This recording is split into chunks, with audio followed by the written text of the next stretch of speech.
Bonjour tout le monde, j'espère que vous allez bien. Dans cette vidéo, nous allons voir comment construire une phrase correcte. Comment construire une phrase correcte. Les objectifs de notre cours: faire la différence entre une phrase nominale et une phrase verbale,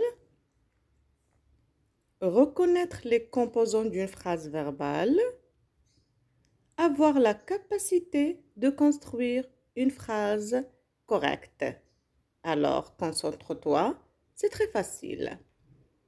Tout d'abord, on va commencer par comment faire la différence entre une phrase nominale et une phrase verbale. Comment faire la différence entre une phrase nominale et une phrase verbale. Une phrase nominale ne contient pas de verbe. Une phrase nominale ne contient pas de verbe. Alors que dans une phrase verbale, on trouve au moins un verbe conjugué. La phrase verbale contient au moins un verbe conjugué. Regardons quelques exemples. Quelle belle fleur!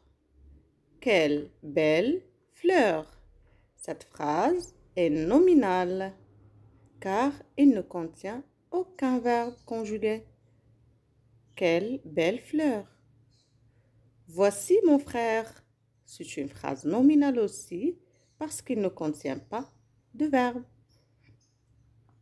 Par contre, le téléphone sonne.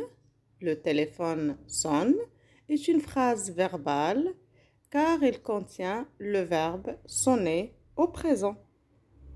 J'ai voyagé à Paris. C'est une phrase verbale aussi car elle a le verbe voyager conjugué au passé composé. J'ai voyagé à Paris. Alors maintenant, je peux bien faire la différence entre une phrase nominale et une phrase verbale. Pour construire une phrase verbale, on aura besoin d'un sujet et d'un verbe.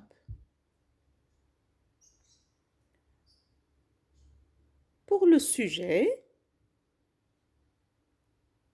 il indique la personne, ou bien l'animal, ou bien la chose qui fait l'action.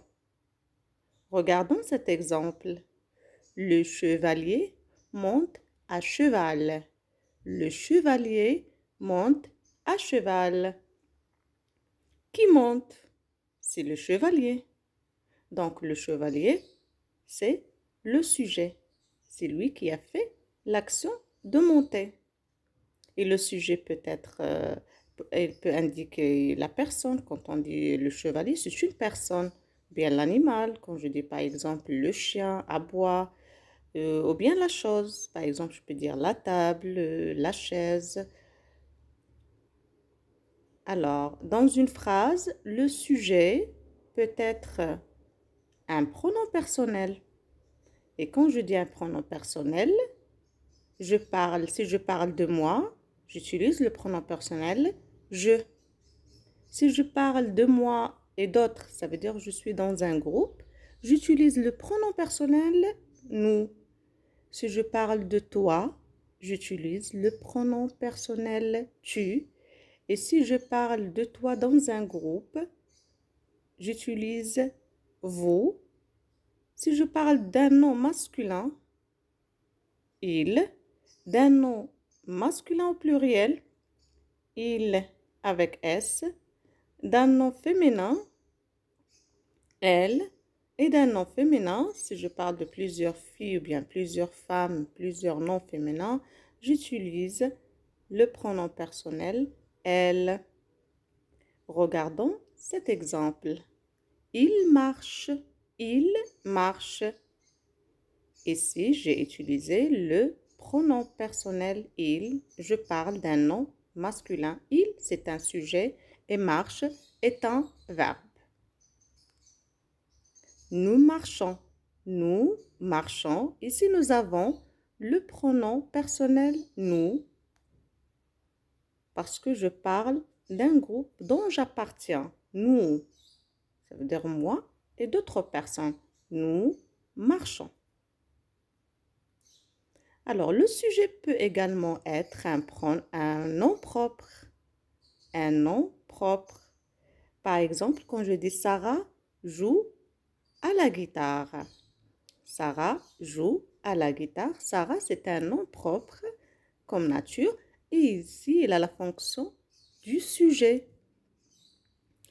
Le sujet peut également être un nom commun. Il peut être également un nom commun. Quand je dis la fille joue à la guitare, la fille joue à la guitare. La fille ici est un sujet. Je parle de la même personne et le même sujet. C'est un nom féminin. Le sujet peut être également un groupe de mots. Quand je dis la jeune fille joue à la guitare, c'est un groupe nominal. La jeune fille joue à la guitare. Ici, le sujet change de nature, mais c'est le même sujet. Je parle toujours de Sarah, la fille, la jeune fille. Le verbe ne change pas. Joue à la guitare. Mais il faut bien faire attention ici. Si par exemple je dis Sarah et sa sœur, je ne parle plus de la même personne, mais il est avec une autre personne. Donc ici, le sujet est pluriel.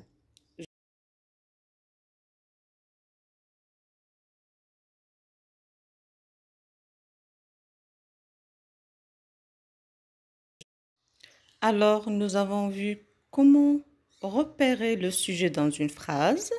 Maintenant, nous allons passer au verbe.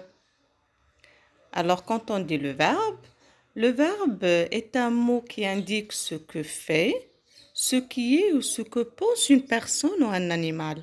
Ce qui est ou ce que fait une personne ou un animal. On dit qu'un verbe est conjugué lorsque son écriture change selon le sujet du verbe ou le ton de la phrase. On dit qu'un verbe est conjugué lorsque son écriture change selon le sujet du verbe ou le ton de la phrase. Par exemple, je chante au présent, le verbe chanter. J'ai chanté, c'est le verbe chanter, mais au passé composé. Nous chantions, c'est le verbe chanter à l'imparfait, ici avec le pronom personnel nous. Alors, c'est quoi un verbe à l'infinitif? Un verbe à l'infinitif, lorsqu'il n'est pas conjugué, le verbe se présente sous forme neutre. C'est l'infinitif. Il n'est pas conjugué, donc il est à l'infinitif. C'est ainsi qu'il figure dans un dictionnaire. Donc, dans un dictionnaire, on trouve les verbes à l'infinitif. Par exemple, si tu as un verbe que tu trouves dans un texte ou une phrase, tu veux le chercher au dictionnaire, tu dois chercher son infinitif. On ne va pas le trouver conjugué. Par exemple, ici, il y a le verbe parler, marcher, réunir, découvrir, faire, croire, venir, pouvoir. Ce sont des verbes à l'infinitif. On classe les verbes également en deux catégories. Il y a les verbes d'action qui expriment une action faite ou subie par le sujet. Par exemple, quand je dis je marche, c'est un verbe d'action. Le verbe marcher, c'est une action. Et quand je dis aussi l'arbre a été abattu par l'orage, le verbe abattre, c'est un verbe d'action. Ici, il exprime l'action subie par le sujet. Donc, il y a les verbes d'action et il y a les verbes d'état. Les verbes d'état qui expriment un état, une manière d'être d'une personne, du sujet.